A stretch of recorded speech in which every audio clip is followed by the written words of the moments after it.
Hey, Shalom. First off, I'd like to give our praises to Yahweh, Bahashem Yahweh Shai, Bahashem Kakadash, Yahweh, the world ignorantly calls God, Yahweh Shai, who the world ignorantly calls Jesus. I want to give a double honor to the apostles of great millstone who has taught me this truth. I want to give a peace and blessings to the Akim across the four corners of the earth who teach this truth and mercy life to do so. It's going to be a quick video. Lord willing, video is edifying. Lord willing, you Akim get something from this video. I did a video in Sirach, Sirach, the 21st chapter, the 20th chapter. I did a video and it basically what I'm gonna start doing is doing a little bit of videos, books like Sirach and books like Proverbs, because they give you a little bit of they give you tools on how to move and being a man of the Lord. They give you, tools and wisdom on what to do, and it kind of clarifies situations, and it's just they're books heavy in wisdom on how to walk as a man. So and you could read on, but there's no, I mean, you get precepts out of it, but there's no one, like, it's not subject on one. When you read Sirach, certain books in Sirach, it's not subject on one topic.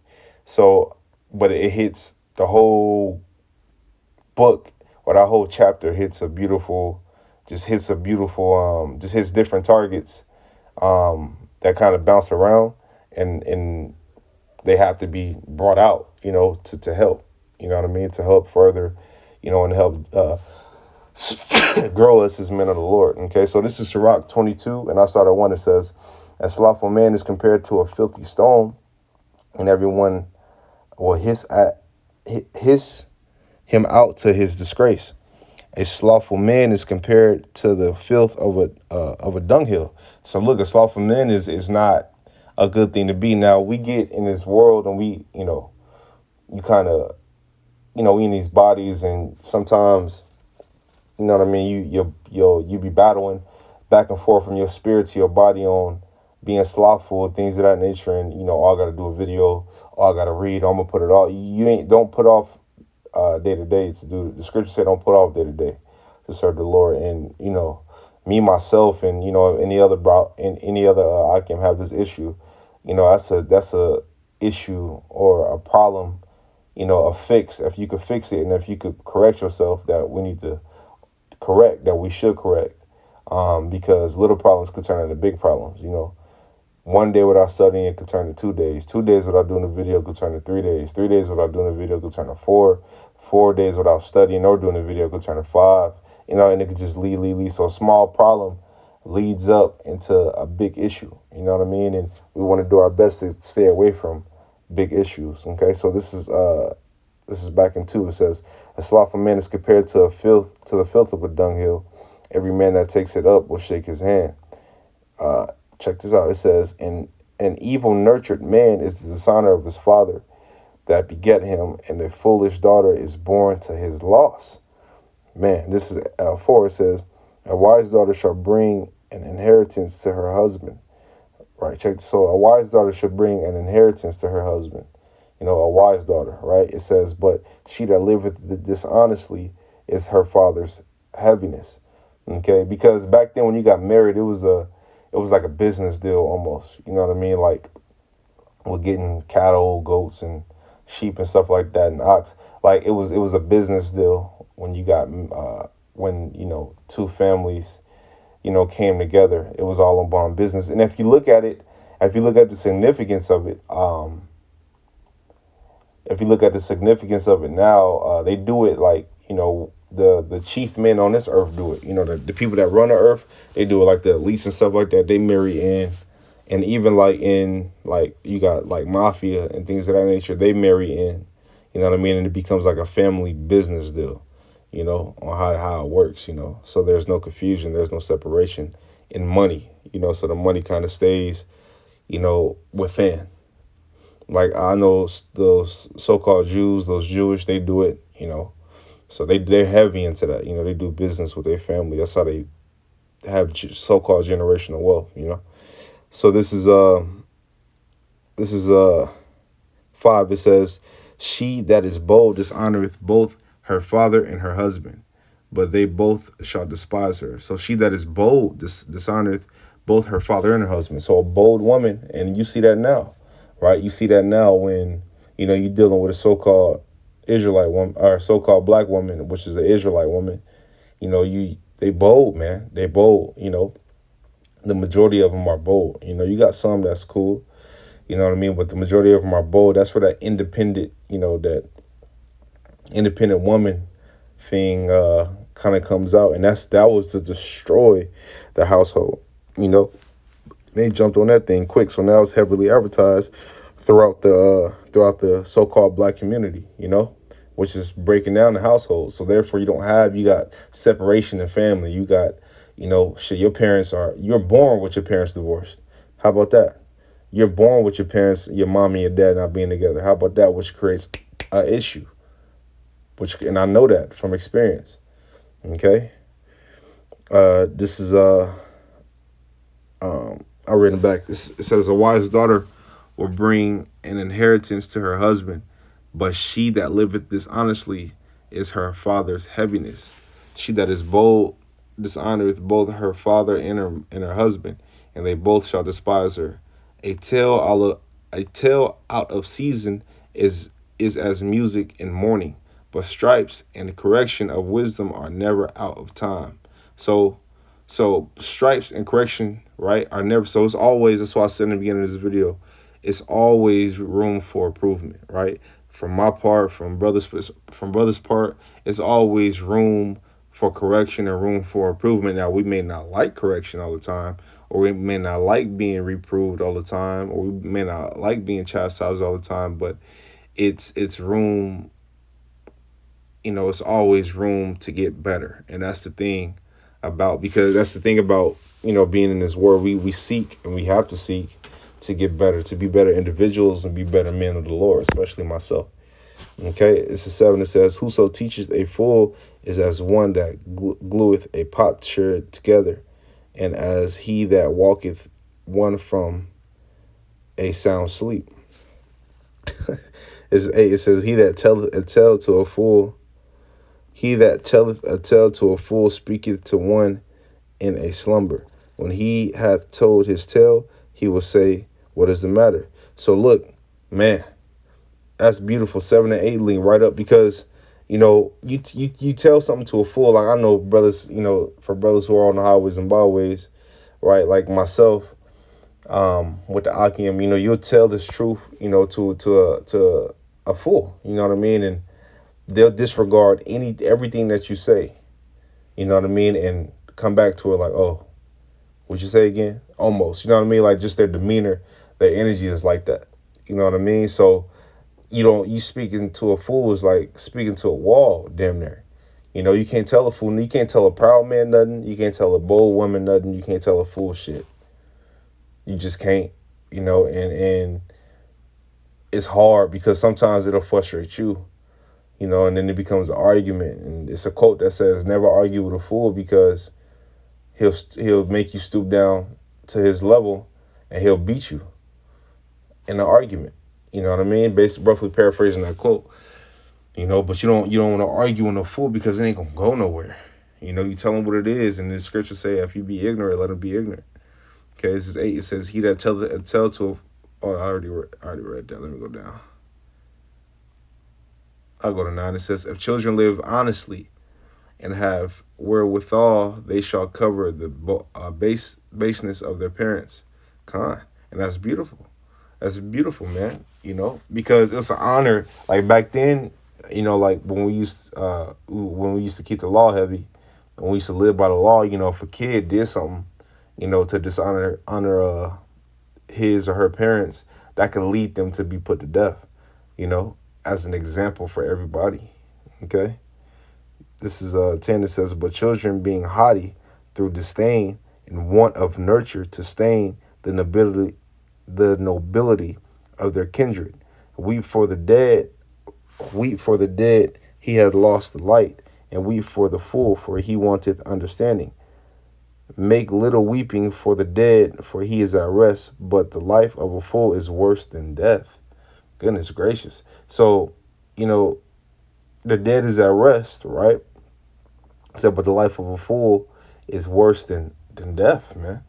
A life of a fool is worse than death, and you see it, every day.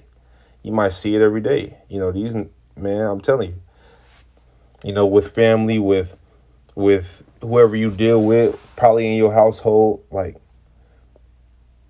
just they go into and they do foolish things, man. This is 12. It says, 7 days do men mourn for him that is dead, but for a fool and an ungodly man all the days of his life. Okay. Let me run that back. It says, 7 days do men mourn for him that is dead, but for a fool and an ungodly man all the days of his life. So for a fool and an ungodly man, because you never know the outcome of an ungodly man. You never know the outcome of a fool. You know what I mean? And a fool is like, that's like being a fool is like self-torture almost. You indulging in it, and I can name the simplest things. You're indulging in adultery. That destroys your soul, and it can lead you to be put to death. You indulging in, popping other men's women. You know what I mean? That's death. And there's other ways you could commit adultery by looking at another man's wife. Like, all those things lead to adultery. Eating pork. Pork is, if you see what the meat does to the body, is crazy. You know what I mean? It put worms in you. It's a filthy animal. But it's like self-sabotaging. Eating you, being harmful to yourself. So when you become godly and you become, a man of the Lord, you change. You change, and one of the things you have to fight when you change is that flesh and that old man that was in this world. Okay, it says, this is 13. It says, talk not much with the fool, and go not to him that hath no understanding. Beware of him, lest thou have trouble, and thou shalt never be defiled with his fooleries. Depart from him, so stay away from a fool. Okay, and talking not much with him. Identify yourself, identify him in your mind, and move from him. Okay, it says, and thou shalt find rest and never be disquieted with madness. Yeah, kind of says never be, thou shalt find rest. Okay, it says, and never be disquieted with madness. You know what I mean? So you're going to find rest not dealing with no fool, man. Okay, stay away from a fool. It says, this is 14. It says, what is heavier than lead, and what is the name thereof but a fool? Dang. What is heavier than lead, and what is the name thereof but a fool?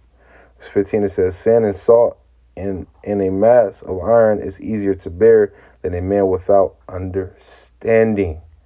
Goodness gracious. Hey, that's what I'm saying. When you read in Sirach and you read in Proverbs, they hit. They bring, I'm telling you, they bring things to light. You don't argue with no fool, man. We know what a dishonored woman to do, what cause she could hurt to her family. We know what, dishonoring your family could get you. So this it just gives you, like how they say in the world, it gives you game on how to move and how to live. That's what this does. Okay? That's what this does. I'm gonna go down to 18. It says, pale set on matter of fact, yeah, that was verbatim. I ain't really got to break that down. 15, I'll read it back, though. It says, sand and salt and a mass of iron is easier to bear than a man without understanding. Okay, so sand, salt, and mass, so heavier weight is easier to bear than a man without understanding. A fool. Okay, this is 18. It says, pales set on in high place will never stand against the wind.